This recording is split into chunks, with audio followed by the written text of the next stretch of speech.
우리 사도행전 7장에 기록된 스데반 집사의 이 긴 설교의 핵심은 예수 그리스도께서 오셔서 십자가에서 죽으심으로 인하여 이제 예루살렘 성전은 폐하여졌고 또 성전에서 드리는 제사 역시 폐하여졌다라고 하는 것입니다. 즉 하나님은 어떠한 장소에 또 어떠한 종교에 매이지 아니하는 하나님이시다. 그 증거로 아브라함은 메소포타미아에서 하나님을 만났고, 그리고 요셉은 애굽의 그 종으로 또 감옥에서 하나님을 만났고, 모세와 같은 사람은 그 광야에서 하나님을 만나지 않았느냐. 특별히 모세는 그 시내산 아래 불붙는 떨기나무 앞에서 여호와 하나님의 자기 계신 나는 아브라함의 하나님, 이삭의 하나님, 야곱의 하나님이라고 하는 그 말씀을 들으면서 이제 너는 신을 벗고 내가 주는 지팡이를 가지고 가서 내 백성 이스라엘 백성들을 구원하라고 하는 그 사명을 받고 광야에서 하나님을 만나고 애굽으로 갑니다. 그 애굽에서 이스라엘 백성들을 이제 출애굽 시키면서 이제 광야로 나오는 과정 속에 오늘 스데반 집사는 그 광야로 나오면서 이제 이 이스라엘 백성들이 하나님을 거역하고 그리고 하나님이 세우신 성전과의 관계 등을 쭉 계속 설교를 합니다. 첫째로는 이스라엘 백성들이 하나님의 말씀을 거역하였다라고 하는 사실을 먼저 증언하죠. 지금 이 모세는 이스라엘 백성들을 광야로 이끌고 나와서 하나님께서 주시는 율법을, 그리고 하나님께서는 이 광야에 성막을 지어서 이스라엘 백성들로 하여금 성막을 중심으로 생활하도록 하십니다. 그런데 이렇게 그 모세의 율법과 이 성막, 이동식 성전이죠. 성전을 이스라엘 백성들에게 주지만, 그러나 모세는 그보다 더 중요한 것이 있다라고 하는 사실을 그의 설교에서 말씀을 합니다.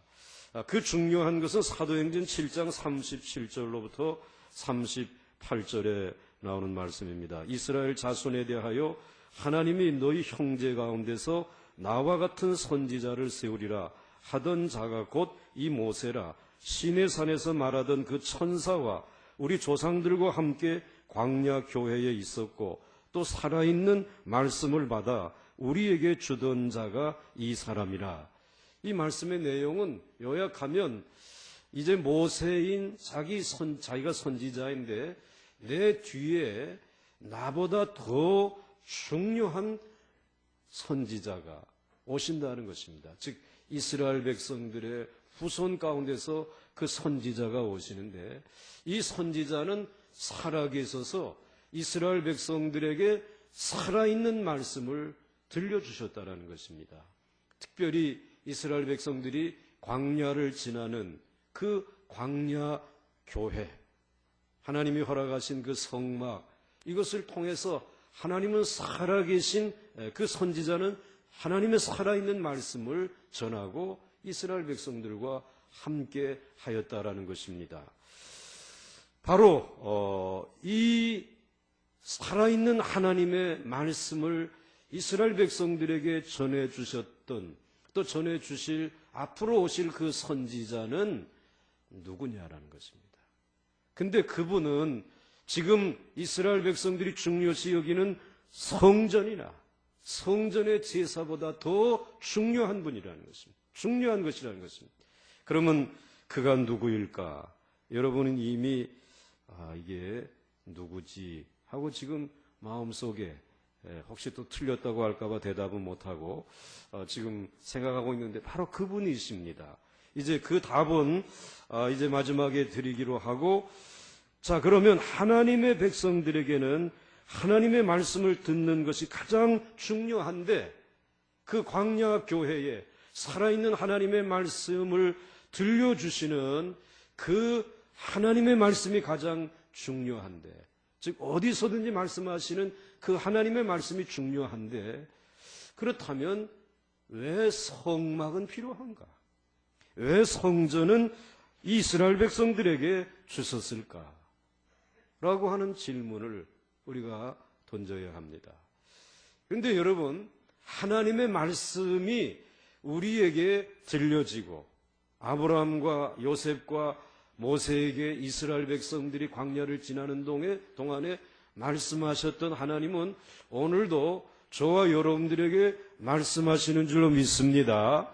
그런데 그 말씀이 우리에게 들려질 때에 참 귀하기는 하지만은 하나님의 말씀은 우리의 죄를 드러나게 합니다. 내가 그 말씀에 비추어 보니까 내 인생을 지금 잘못 살아가고 있구나. 이거 회개해야 되겠고, 또 하나님 앞에서 이 죄를 어떻게 하면 용서받을 수 있을까? 라고 하는 생각을 가지게 됩니다. 그러니까 하나님의 말씀이 우리에게 들려질 때에 그 말씀에 비추어서 우리의 죄가 드러나고 이 죄는 어디에서 씻을 수 있을까? 이러한 마음을 가진 이들에게 오늘 이 성전이라고 하는 것을, 성막이라고 하는 것을 우리에게 주셔서 이곳에 와서 씻으라는 것입니다. 이곳에 와서 용서받으라는 것입니다. 즉, 죄 없는 성전에 있는 이 어린 양, 흠없는 그 양을 끌고 와가지고 내 모든 죄를 거기에다가 전가시키고 양이 대신 죽게 되면 너의 죄를 사하여 주겠다. 그것을 다른 곳에서 하지 말고 성전에 나와서, 성막에 나와서 그 제단에서 하라고 말씀해 주신 것입니다. 결국 이스라엘 백성들은 능력 있는 하나님의 말씀을 듣기 위해서 성전에 나가고 성전에서 그 말씀에 비추어서 제사를 드리면서 거기에서 죄를 씻음받고 하나님의 백성다운 거룩한 모습을 회복하는 장소로 하나님은 성전을 허락하여 주신 것입니다. 성막을 허락하여 주신 것입니다. 그런데 이스라엘 백성들은 이것을 처음부터 거부하였습니다. 39절부터 41절 말씀해 보시면 우리 조상들이 모세에게 복종하지 아니하고자 하여 거절하며 그 마음이 도리어 애굽으로 향하여 아론도로 이르되 우리를 인도할 신들을 우리를 위하여 만들라. 애굽 땅에서 우리를 인도하던 이 모세는 어떻게 되었는지 알지 못하노라 하고 그때에 그들이 송아지를 만들어 그 우상 앞에 제사하며 자기 손으로 만든 것을 기뻐하더니, 무슨 말씀인가 하면 이스라엘 백성들이 출애굽해서 시내산 앞에까지 왔습니다. 지금 시내산 아래에서 양을 치는 베두인들에게 복음을 전하던 우리 권혁기 선교사님이 이제 중동 선교회 정책 이제 이 세미나에 참여하였다가 우리 본교회인 교회 와가지고 다른 것보다 성가대 찬양대를 하고 싶다 그래가지고 오늘 찬양대에 앉았어요. 손 한번 들어보세요. 이게 박수 한번 보내주시기 바랍니다. 근데 그 시내산 아래 이스라엘 백성들을 놔두고 내가 이제 산에 올라가서 거룩한 산에서 여호와의 말씀을 받아가지고 내려오겠다. 그리고 올라갔습니다. 너무 시간이 오래 걸리니까 이스라엘 백성들은 하나님의 말씀, 벌써 하나님의 말씀이라면은 우리 죄가 이제 드러나고 이럴 텐데 그분이 내려오는 것을, 그분을 간절히 사모하는 마음이 없었어요. 그래서 시간이 지체되니까 그만 아론을 세워가지고 이제 우리를 위해서 우리를 인도해 줄 우리가 원하는 신을 만들어 달라. 그래서 만든 것이 황금신입니다. 그리고는 그 황금신을 만들어 놓고 하나님의 말씀 앞에 비추어 가지고 죄를 회개하고 눈물을 흘리고 뭐 이럴 것이 아니라 우리들이 마음껏 감정을 다 동원해서 즐거워하고 기뻐하고 즐기자 말이지. 그래서 이 이스라엘 백성들이 그 황금 송아지를 만들어 놓고 그 앞에서 즐겁게 보냈더라 그랬어요. 즐기더라 그랬어요. 그러니까 오늘 이스라엘 백성들은 이 모세가 가지고 올 하나님의 말씀에 대해서는 이미 마음속에 거부하고 싶은 마음이 있었어요.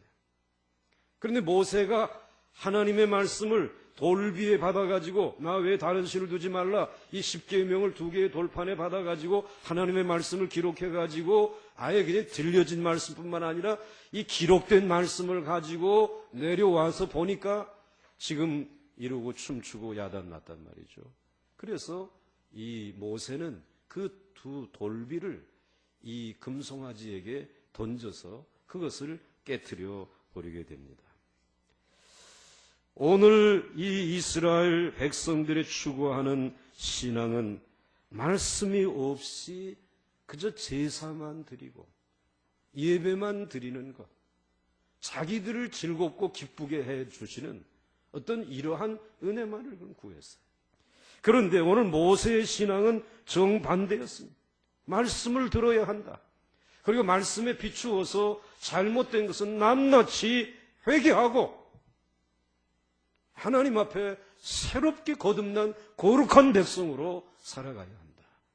그것을 위해서 성전이 필요하고 성전에 나와서 회개하고 제사를 드리라는 것입니다. 그래서 성전을 허락해 주신 것입니다. 모세는 시내산에서 말씀이 기록된 2개의 돌비를 받아가지고 내려왔지만 이스라엘 백성들은 이것을 거부하면서 여전히 금송아지를 섬겼습니다. 결국 이스라엘의 신앙의 역사는 이 두 돌비의 신앙과 금송아지 신앙의 충돌이라고 말할 수 있습니다. 그 두 돌비 하나님의 말씀과 금송아지가 부딪힌 것과 같이 이게 이스라엘 백성들의 역사적인 신앙의 모습입니다. 그리고 오늘 우리들의 모습이에요. 하나님의 말씀이 들려지기를 원하지만 들려진 말씀대로 회개하려고 하지 않습니다. 부담스럽게 여깁니다. 그냥 오늘 이 예배에 즐겁고 자신감이 생기고 무언가 이와 같은 것을 우리는 구하면서 나름대로 내 안에 있는 어떤 욕심, 그 금송아지가 내 삶의 우상이 되고 그리고 이와 같이 내게 기쁨이 되어지기를 원하는 이 두 돌비의 신앙과 금송아지의 신앙이 충돌하고 있는 거예요. 오늘 그건 이스라엘 백성들에게만이 아니라 오늘 우리들에게도 계속 되어지고 있는 것입니다. 이스라엘 백성들은 하나님의 약속하신 말씀을 기다리지 못했고 저들은 결국은 유혹을 받아 금송아지를 만들었습니다. 사랑하는 성도 여러분, 여러분들이 하나님의 말씀을 따라 살아가는 일이 힘들고 어렵습니다. 좁은 길을 가야 하고 고난의 길입니다. 그런데 여러분, 그 고난의 길을 말씀을 따라 걸어가는 그 길이 여러분의 신앙이 성장하고 성숙하고 우리 하나님 앞으로 더 가까이 나아가는 축복의 길인 줄 믿으시기를 바랍니다. 하나님의 말씀을 거역하고 여러분들의 말씀을 듣는 것보다 여러분들의 감정과 여러분의 이성의 즐거움과 만족을 추구하는 것은 결국은 여러분들이 넓은 길을 쫓아가는 길이고 그 넓은 길로 가다가는 결국은 하나님의 말씀의 돌비 앞에 언젠가는 깨어지고 부서지고 심판받는 이 무서운 자리에 서게 된다는 것입니다. 오늘 이스라엘 백성들이 말씀을 성전에서 거역하여서 결국은 멸망하게 되어진 것을 기억하시고 여러분들 성전 아버지의 집에 나올 때 무엇보다도 하나님의 말씀이 들려지기를 주의 이름으로 축원합니다. 그리고 그 말씀대로 죄가 드러나면 내 인생을 이 말씀대로 고치며 새롭게 살아야 되겠다고 하는 결단이 이루어져야 합니다. 그 하나님 복 주시는 거죠. 그 다음에 두 번째로 이스라엘에게서 이 성전은 그럼 어떤 의미가 있는가? 하나님은 모세를 통해서 이스라엘 백성에게 성막, 즉 성전을 짓게 하셨습니다. 그러면 도대체 이스라엘에게서 성전이 차지하는 위치는 어떤 것일까? 성전을 통해서 하나님께서는 이스라엘 백성들을 다스리기를 원하셨습니다. 왜? 말씀하시는 하나님이시기 때문에 성전에서 이스라엘 백성들이 말씀을 듣는데 이스라엘 백성들을 통치하시는 그분은 모든 땅에 있는 족속들 가운데 이제는 하나님이 왕이 되셔서 이스라엘 백성들을 자기의 백성으로 다스리는 그 장소가 성전이었습니다. 그러니까 성전하면 하나님이 왕이시다 라고 인정하는 사람들이 모이는 곳입니다. 또 그곳에 모인 이스라엘 백성들은 그 하나님이 왕이시다 보니까 그 왕의 백성들이 되었습니다. 그 백성들을 우리는 세상에 있는 다른 땅에 있는 백성들과는 구별해서 거룩한 백성이라고 부르잖아요. 즉 하나님이 왕이시라면 그의 백성들은 이 시시한 땅에 있는 백성들보다 수준이 높습니다. 천사보다도 더 존귀한, 하나님보다는 못하지만 천사보다는 더 나은 수준의 거룩한 천사들 이상의 백성들이 하나님의 백성들이에요. 성전에 왕이신 하나님에게 예배하기 위하여 온 백성들은 하나님의 거룩한 수준 높은 백성들인데, 그만 이 수준 높은 백성들이 이 세상에 살면서 왕이신 하나님이 저들의 주권자이다 보니까 그 하나님을 통해서 하늘에 신령한 수많은 복을 공급받는 그런 은혜를 받았습니다. 왕이신 하나님은 우리에게 그 신령한 복을 물 붓듯이 부으시는 줄 믿습니다. 그것이 귀중하다라고 하는 사실을 아는 사람들이 하나님의 백성들인데, 그런데 하나님의 백성들도 이 땅에 발을 디디고 살다 보니까 눈에 번쩍이는 것이 좋습니다. 좀 더 여유 있게 살고 싶고, 좋은 옷 입고 싶고, 기름진 음식, 좋은 음식 먹고 싶고, 좋은 차 타고 싶고, 아들들, 딸들 다 잘 되게끔 하기를 원합니다. 그런데 이 땅에 있는 이것들도 물론 복이지만 왕이신 하나님이 성전을 통해서 주시는 복은 이 땅의 것들과는 비교가 안 되는 것이라는 것입니다.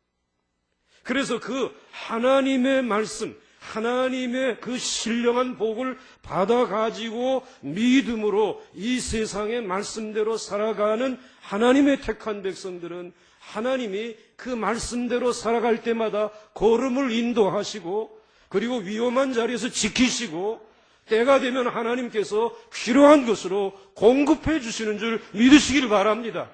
하나님은 그렇게 이스라엘 백성들을 구별해 주셨습니다. 그런데 이스라엘 백성들이 바로 모세를 통해서 이런 성막을 하나님으로부터 받아가지고 살아가는 동안에 성전에서 이제 이 말씀을 들으면서 하늘의 복을 사모하면서 살아가야 되는데 그 말씀을 자꾸 떠나는 것입니다.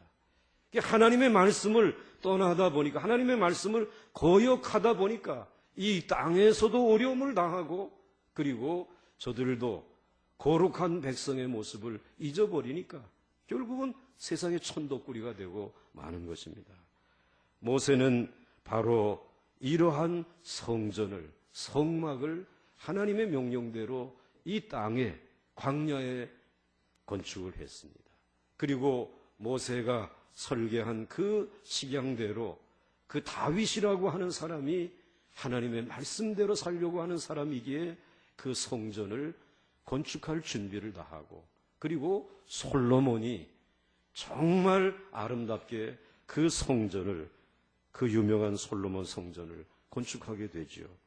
하나님의 성전이 얼마나 대단한가 하면 솔로몬은 다른 것 한 것 없습니다. 뭐 하나 지었습니까? 성전 하나 지었습니다. 그런데 하나님이 이 솔로몬을 얼마나 유명하게 해주셨는지, 온 세상의 지혜자라고 소문이 났고, 또 솔로몬을 얼마나 축복해 주셨는지, 솔로몬 하게 되면 부귀와 영화의 상징으로 널리 알려지게 되었어요. 엄청난 복을 받았습니다. 이 눈에 보이는 이 성전, 그래서 이제 그것을 하나 건축했다고 하나님께서는 그에게 얼마나 큰 축복을 주셨는지 모릅니다. 자, 그런데 오늘 눈에 보이는 축복보다 더 소중하고 영원한 것은 눈에 보이지 아니하는 하나님이 주시는 은혜요, 축복인 줄 믿으십니까? 만약 이것이 사실이라고 하게 되면, 솔로몬이 그 사실을 알고 있었다면 정말 자꾸 눈에 보이는 사업, 건물을 짓고 뭔가 이 눈에 보이는 어떤 것을 이렇게 만들어 놓고 그걸 들여놓는 일에 힘쓸 것이 아니라 정말 힘써야 될 것은 성전에서 하나님의 말씀이 바로 선포되어질 수 있도록, 그리고 하나님의 말씀을 듣는 하나님의 이스라엘 거룩한 백성들이 그 말씀을 듣고 아멘하며 두려워 떨며, 그래서 불의한 죄에서 떠날 수 있는 말씀 운동을 일으켰어야 되는 것입니다. 그런데 솔로몬이 그것도 힘들고 또 말씀 운동을 자꾸 일으키니까 이스라엘 백성들이 싫어하잖아요. 왜 자꾸 그 말씀해가지고 숨겨진 그 죄를 드러나게 하려고 하느냐 말이죠. 이스라엘 백성들이 별로 좋아하지를 않았습니다. 그래서 이 솔로몬이 성전을 지으면서 분명히 고백한 것 중에 하나가, 한번 48절과 50절 말씀 보시면, 하나님은 사람이 지은 집에 계시지 않는다라는 걸 선언합니다. 그러나 지극히 높으신 이는 손으로 지은 곳에 계시지 아니하시나니, 선지자가 말한 바 주께서 이르시되 하늘은 나의 보좌요 땅은 나의 발등상이니 너희가 나를 위하여 무슨 집을 짓겠으며 나의 안식할 초소가 어디냐, 이 모든 것이 다 내 손으로 지은 것이 아니냐 함과 같으니라. 오늘 솔로몬은 분명히 처음에는 지어놓고, 하나님은 여기에 계실 만큼 작은 하나님이 아니십니다. 중요한 것은 하나님의 말씀을 들어야 합니다. 이렇게 시작했는데, 그런데 이 솔로몬 성전에서 이 솔로몬은 그렇게 하지 아니하고 점점 우상을 섬기잖아요. 그런데 그 솔로몬 성전을 하나님의 말씀으로 바로 세웠던 그 전에 왕이었던 다윗 왕은 어떠했습니까? 하나님의 말씀대로 살아야 된다. 그래서 이스라엘이 사실은 복을 받고 그의 아들 솔로몬이 성전을 건축하게 되어졌는데, 그런데 오늘 이스라엘 백성들은 다윗이 하나님의 말씀 중심으로 살아가는 것을 너무 싫어했어요. 어려서부터 이 다윗은 하나님의 말씀은 내 발의 등이요 내 길의 빛이다. 말씀만 따라갑니다. 하나님의 말씀은 그저 꿀송이보다 더 답니다. 하나님의 말씀. 그러니까 이 하나님의 말씀 중심으로 듣고 자신의 죄를 회개하고 정말 자기를 괴롭히는 사람까지 손을 대지 아니하고 끝까지 인내하며 살아가는 그 다윗의 모습은 고난의 길이었습니다. 그 고난받는 다윗이 이스라엘의 왕이 되는 거, 아유 끔찍하단 말이야. 무엇 때문에? 하나님의 말씀 때문에. 우리도 그렇게 살아야 되냐? 그 다윗이 왕 되는 것을 이스라엘 백성들은 싫어했습니다. 도리어 사울이 우리의 왕이 되면 좋겠다. 사울은 가만히 보게 되면 말씀을 적당하게 이야기하고는 좀 순종하는 것 같으면 슬쩍 넘어가서 불순종하고, 그리고 인간적인 방법으로 군대를 동원하고 용병을 동원하고 우리 전쟁을 하고, 그 다윗이 이제 그 하는 것보다 사울이 하는 것이 더 우리에게 좋단 말이야. 그래야 우리가 강한 나라가 될 수 있잖아요. 큰 나라가 될 수 있잖아요. 사울을 따랐습니다. 사울이 죽고 난 다음에도 이스라엘 백성들 다윗이 왕에 오르는 것을 기뻐하지 아니하고, 다윗은 그냥 유다 나라의 조그마한 왕에 불과했습니다. 그렇게 7년의 세월을 보내잖아요. 이스라엘은 그냥 사울처럼 하나님 말씀 없이 살아가기를 원합니다.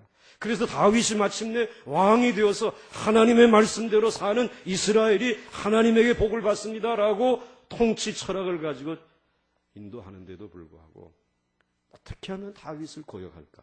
그래서 결국은 다윗이 압살롬이라고 하는 그의 아들에게 쫓겨나지 않습니까? 그러면 다윗을 지켜야 될 이스라엘 백성들이 에휴, 저 다윗은 힘들어. 우리는 누구를 쫓아가야 돼? 압살롬을 쫓아가.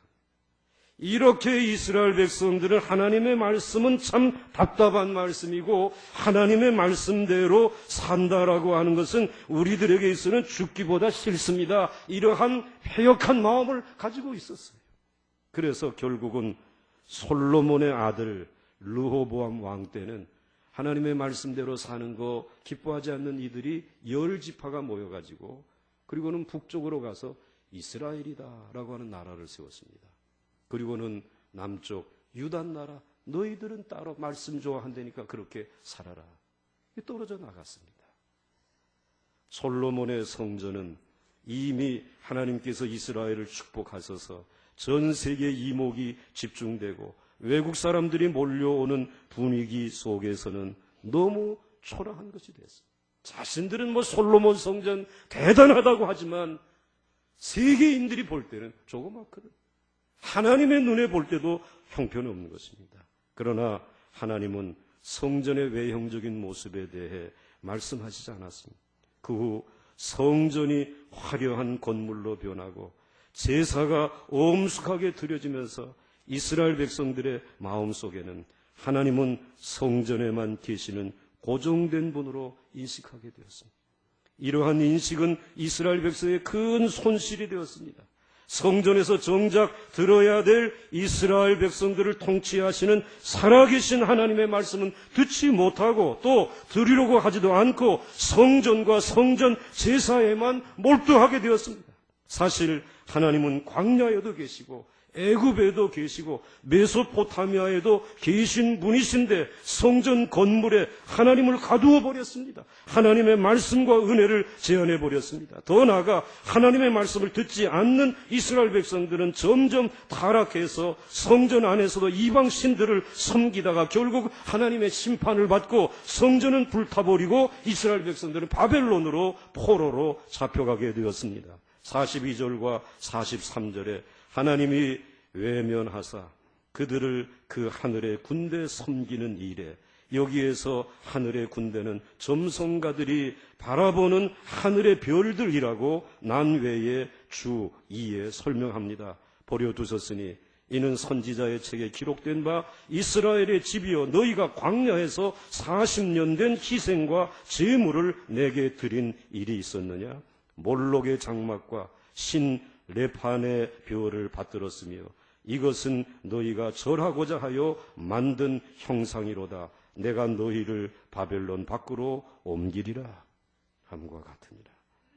아마 이스라엘 백성들이 입으로는 하나님을 섬긴다고 하지만 늘 마음속에는 이방 신들에 대한 매력이 있었어요. 번쩍이는 황금에 대한 그와 같은 탐욕이 그들에게 있었어요. 그걸 잊지 못했습니다. 자, 그래서 결국은 이스라엘 백성들은 성전을 주신 본래의 목적, 그곳에 나가서 하나님의 말씀을 듣고 그 말씀에 비추어 죄가 드러나면 회개하고 하나님이 왕이신 하늘의 거룩한 백성다운 수준의 삶을 살아가는 일에 실패하고 말았습니다. 말씀을 거역한 이스라엘 백성들. 성전을 주셨음에도 성전의 바른 목적을 깨닫지 못하고 그만 성전 안에 갇혀버린 이스라엘 백성들. 그들은 이제 어떻게 하면 좋겠습니까? 마지막으로 우리가 진정으로 하나님을 제대로 섬기려면 어떻게 해야 할까? 오늘 이 스데반은 이야기합니다. 구약시대에는 그 강력한 율법과 성전으로도 실패했습니다. 구약 이스라엘의 예에서 보듯이 인간이 우상에 대한 욕심과 죄에 대한 욕망이 얼마나 강한지 율법과 성전으로도 안 된다는 것을 보여주었습니다. 결국은 모세가 예언한 대로 장차 자기와 같은 선지자가 올 것이라고 예언한 대로 그 선지자가 오셔야 합니다. 그런데 그 선지자가 오셨습니다. 그가 누구이십니까? 예수 그리스도이십니다. 기다리던 예수가 오셨고 그가 오셔서 십자가에 죽으심으로 인간의 모든 죄를 다 사하셨습니다. 하나님의 말씀에 비추어 이것도 죄요 저것도 죄요 모든 것이 죄밖에 없어서 죄로 말미암아 영원히 멸망받을 저와 여러분을 위해서 하나님의 아들이신 죄 없으신 의로우신 그가 피 흘려서 우리의 죄를 완전하게 대속하여 주신 줄 믿습니다. 그 놀라우신 은혜를 가지고 우리 주 예수 그리스도께서 오신 것입니다. 그리고 오늘 그분이 죽으시고 사흘 만에 부활하심으로 인해서 그 부활하신 주님이 가지신 영원한 생명을 오늘 우리의 옛사람인 우리들에게 새 생명으로 주신 줄 믿으시기를 바랍니다. 오늘 여러분의 옛 생명도 소중하지만 여러분 안에 있는 심령에 주신 이 영원한 새 생명이 날마다 강하여질 수 있기를 주의 이름으로 축원합니다. 하나님의 말씀으로 사시기 바랍니다. 하나님의 은혜가 임하기를 바랍니다. 여러분들이 눈에 보이는 이 세상의 것으로는 이 속사람 새 생명은 강하여질 수도 없고 살아있을 수도 없습니다. 하나님의 말씀이 들려질 수 있기를 주의 이름으로 축원합니다. 우리는 자주 죄에 넘어지고 또 이 세상은 자꾸 멸망을 향해 다름질하고 있는데 이것을 이상한 것으로 생각해서는 안 됩니다. 우리가 살 수 있는 유일한 방법은 예수와 함께 십자가에 죽는 것입니다. 그렇게 할 때에 우리의 교만이 죽고 우리의 위선이 죽고 우리의 거짓이 죽는 것입니다. 우리 안에 있는 그 탐욕이 죽는 것입니다. 그렇지 않고 내가 살아서 신앙생활을 한다면 이스라엘 백성들이 망했던 길을 그대로 걸어갈 수 있는 것입니다. 이러한 스데반의 설교는 사내들인 공회에 모여 있었던 유대교 지도자들에게 엄청난 충격을 주었습니다. 스데반은 여기까지 설교하고 난 후에 유대교 지도자들을 책망합니다. 51절 한 목소리로 이 유대교 지도자들, 혹시 여러분 안에 있는 이런 모습이 있다면 책망하면서 같이 읽겠습니다. 시작. 목이 곧고 마음과 귀에 할례를 받지 못한 사람들아, 너희도 너희 조상과 같이 항상 성령을 거스리는도다. 아멘. 목이 곧은 백성들, 하나님의 말씀을 들으면서도 회개할 줄 모르고 와서 그 죄를 뉘우치고 새롭게 되어질 줄 모르는 이 교만한 예루살렘 성전이면 다 되는 줄 알고, 그리고 이 성전 제사면 모든 것이 해결되어지는 줄 알고 왕이신 하나님의 말씀을 들을 줄 모르는 이 목이 곧은 백성들, 너희들은 목만 곧은 것이 아니라 성령을 거스리고 있다는 것입니다.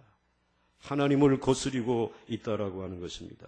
그리고 52절과 53절에 너희 조상들이 선지자들 중에 누구를 박해하지 아니하였느냐. 즉 너희 조상들에게 하나님이 수많은 선지자들을 보내주면서 이제 하나님의 말씀으로 돌아오라고 그렇게 피를 통하면서 말씀을 전하는데도 불구하고 그들은 그들의 전하는 이야기는 듣지 아니하고 도리어 너희들은 그를 박해하고 그 선지자들을 죽이지 않았느냐. 의인이 오시리라. 즉 완전한 의인은 오직 예수 그리스도이신데 그분이 오실 것이라고 예고한 자들을 그들이 죽였고 너희 조상들이 죽였고, 그리고 이제 너희는 그 의인을 잡아 준 자요. 그 의인은 누구십니까? 예수 그리스도를 잡아 준 자요. 그리고 살인한 자가 되었단 말이죠. 되나니 너희는 천사가 전한 율법을 받고도 지키지 아니하였도다. 율법에 죄도 제대로 정하지 아니하고 불법으로 심판해서 죽이는 일은 율법에서 허용하지 않았는데 율법을 따른다고 하면서도 불법으로 의로우신 하나님의 아들을 재판해서 십자가에 죽인 너희들이라는 거예요. 이 살인자들이라는 것이. 오늘 스데반은 유대인의 조상들은 예수님이 올 것이라고 예언했던 선지자들을 무참히 죽였는데 너희들은 바로 그 예수님을 죽인 살인자라고 들이대며 증거했습니다. 여러분, 스데반의 설교는 완전한 설교는 아닙니다. 완전한 설교라면 예수 그리스도께서 십자가에서 죽으시고 부활하셨다라고 하는 설교까지 이어졌어야 할 것입니다. 그러나 그는 정말 중요한 메시지를 이 스데반 집사는 전합니다. 너희가 의로운 예수를 죽인 살인자라고 했을 때 유대인들은 더 이상 스데반의 설교를 듣고 있을 수가 없어서 귀를 틀어막고 스데반에게 달려들어서 그를 끌고 성 밖으로 데리고 나가서 돌로 쳐 죽였습니다. 그때의 교회의 첫 순교자가 스데반이 되었고 예수의 이름을 전하다가 생명을 바쳐서 그 복음을 전하다가 죽은 첫 순교의 사람이 되어진 것입니다. 사랑하는 성도 여러분, 스데반의 설교의 핵심은 참된 신앙은 하나님의 말씀을 듣는 것이라는 것입니다. 그 말씀을 통해서 나의 허물과 죄악을 회개하고 새로운 피조물로 변화되어지는 것이라고 오늘 스데반은 얘기합니다. 그런데 그 하나님의 말씀은 성전에서만 들리는 것이 아니라 메소포타미아에 있는 아브라함에게도 감옥에 있는 애굽의 감옥에 있는 요셉에게도 들려지고 그리고 광야에서 먼지를 날리면서 양을 치고 있었던 모세에게도 들려진 것처럼 오늘 그 하나님을 믿는 하나님의 백성들이 어디에 있든지 그 말씀은 여전히 들려진다는 것입니다. 비록 오늘 우리가 병원에 입원해 있든지 아니면 죄를 지어서 감옥 속에 들어가 지금 형을 받고 있다라고 할지라도 하나님은 그곳에 계셔서 우리에게 말씀하시는 하나님이시고 그 말씀 속에 우리의 죄가 드러날 때 죄를 회개하며 그러면 어떻게 하면 좋겠습니까? 믿음을 가진 몇몇 사람이 모인 그 자리를 성전으로 삼으시고 찾아오셔서 예수 그리스도의 보배로운 피로 용서해 주시는 그 하나님이 오늘 우리가 믿는 하나님이신 줄 믿으시기를 바랍니다. 그러므로 오늘 여러분이 교회에 처음 나왔다라고 할지라도 하나님은 여러분을 주목하고 계시는 줄 믿으시기를 바랍니다. 너의 모든 죄를 내 사랑하는 아들이 다 속죄하였다라고 하는 사실을 믿고 예수 그리스도를 구주로 영접하게 되면 오늘 하나님은 여러분에게 하늘의 복을 내려주시고 하늘의 거룩한 백성으로 구별하여 구원하여 주시는 줄 믿습니다. 하나님의 놀라운 이 메시지를 전하면서 그 스데반은 이제 진정한 성전은 예루살렘 성전이 아닙니다. 화려하게 지은 성전이 아니라 두세 사람이 예수 그리스도를 믿는 믿음으로 모인 그 자리가 그것이 어디 있든지 우리 보강동 어느 골짜기에 있는 순이든지 저 이북의 그 토굴 속에 오늘 몇몇 나이든 신앙을 가진 이들이 모여있는 그 자리일지라도 하나님이 예배를 받으시는 거룩한 성전이라는 것입니다. 지금도 많은 사람들이 솔로몬처럼 성전을 리모델링해서 유명해지려는 사람들이 많습니다. 특히 오늘이 마틴 루터가 종교개혁을 한 지 496년째 되는 기념주일입니다. 당시 로마 가톨릭 교회는 그 베드로 성당을 어마어마한 규모의 성당을 짓겠다고 건축 헌금을 모금할 때 이렇게 모금했습니다. 여러분들이 동전 헌금함에 딸랑 떨어지는 순간 여러분의 조상은 지옥에 가 있었던 조상은 천국으로 옮겨집니다. 여러분들도 그 면죄부를 사기만 하게 되면 여러분과 여러분의 조상도 다 천국으로 갈 수 있습니다. 이러한 면죄부를 파는 이들 그리고는 이 하나님의 말씀을 보통 평범한 백성들이 읽을 수 없도록 헬라어, 라틴어와 같은 어려운 말로 된 성경 사제들만 가지고 있고 말씀을 읽을 수 없도록 해주지 않았어요. 그리고는 그 말씀을 해석할 수 있는 고난은 죄가 없는 교황만이 할 수 있다. 교황은 죄가 없다라는 것이, 허물이 없다라는 것이, 세상에 그런 법이 어디 있어요? 그러면서 성경을 읽지 못하게 하고, 그리고 성전은 오늘 캐토릭이 강조하는 그곳에 와야지만 저들이 죄사함을 받고 예배를 드릴 수 있다라고 하는 이러한 논리를 가지고 교인들을 미혹할 때 마틴 루터가 성경을 읽어보니까 아니거든요. 구원은 오직 예수 그리스도를 믿는 믿음으로, 의인은 오직 믿음으로 구원받는 줄로 믿습니다. 이걸 선포한 것입니다. 그리고 이제 이 예수 그리스도를 믿는 믿음뿐만 아니라 하나님의 말씀은 이제 기록된 말씀으로 우리 모두에게 하나님이 들려주시기를 원하는데, 교황 무엇을 천만의 말씀, 그도 사람이다 인간이다, 오직 죄 없으신 분은 예수 그리스도 한 분뿐이요, 그 예수 그리스도의 말씀은 기록된 말씀으로 우리에게 주어진 것이기에 이제는 라틴어나 헬라어가 아니라 독일 사람 누구나 다, 어린아이나 농부도 읽을 수 있는, 공부 못한 사람도 읽을 수 있도록 성경을 독일어로 번역해서 하나님의 말씀을 들려주면서 오직 말씀으로 돌아가도록 하십시다. 이 운동하셨고, 그리고 성전은 두세 사람이 주의 이름으로 모이기만 하게 되면 그것이 성전이고, 그것에 모인 백성들이 거룩한 제사장들입니다. 많은 제사장서를 선포하면서 종교개혁을 일으킨 날이 지금으로부터 496년 전 10월 11일, 1517년 10월 31일이에요.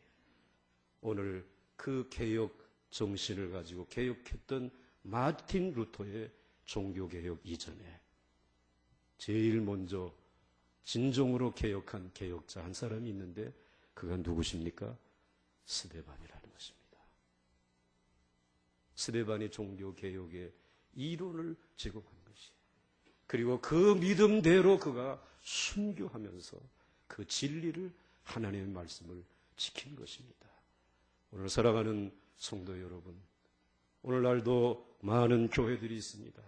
그러나 여러분들, 그 많은 교회들 가운데 우리 보강중앙교회가 오늘 정말 하나님 앞에 기억하면서 다시 한번 바르게 개혁되고 세워져야 할 것은, 이제는 어떠한 장소에 연연하지 마시고 하나님의 말씀 위에 든든히 설 수 있기를 주의 이름으로 축원합니다. 그리고 그 예수 그리스도의 보배로운 피를 의지하며 나와서 그분의 용서와 회복의 은혜를 힘입을 뿐만 아니라, 여러분들 정말 스데반이 생명을 바쳐서 모든 사람들이 다 이제 무서운 마차를 타고 멸망의 길로 가는 그 길에 그는 가로막으면서 사람들을 살리기 위해서 자기는 그 마차에 깔려 죽으면서 진리를 지켰던 것처럼 이 하나님의 말씀을 지켜내야 하지 않겠습니까? 언제까지 화려한 성전에, 그리고 여러분들 거기에서 드려지는 무언가 어떤 우리 인간들의 프로그램에 의해서 여러분들이 잠시 만족하는 신앙이 아니라 하나님의 말씀으로 돌아올 수 있어야 합니다. 그리고 하나님의 말씀 위에 서서 하나님의 놀라우신 사랑의 구원의 복음을 더 많은 사람들에게 전할 수 있는 우리 보강중앙교회, 물론 선교 열심히 하고 지역전도 열심히 하지만 여기에 멈추지 아니하고 더 많은 선교의 행렬들이 일어설 수 있기를, 더 많은 구제와 봉사의 사역들이 이루어질 수 있는 작지만 큰 교회가 될 수 있기를 주의 이름으로 축원합니다.